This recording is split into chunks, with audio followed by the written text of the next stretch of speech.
Welcome to our full guide on how to correctly play Fortnite on your school Chromebook in 2025.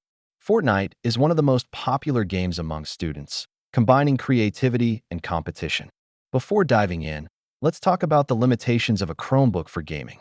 Chromebooks often lack powerful specs compared to gaming PCs, but there are ways around this.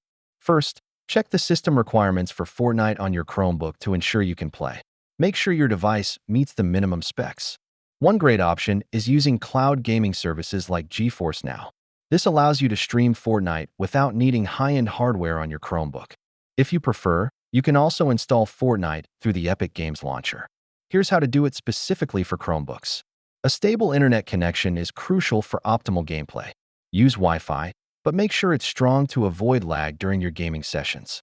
To enhance performance, consider adjusting in-game settings like lowering graphic quality and resolution.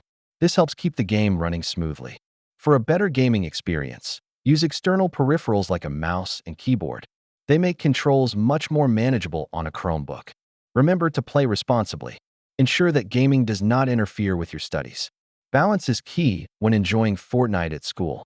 In conclusion, gaming can be fun, even on a Chromebook. Enjoy Fortnite wisely and make the most of your gaming experience.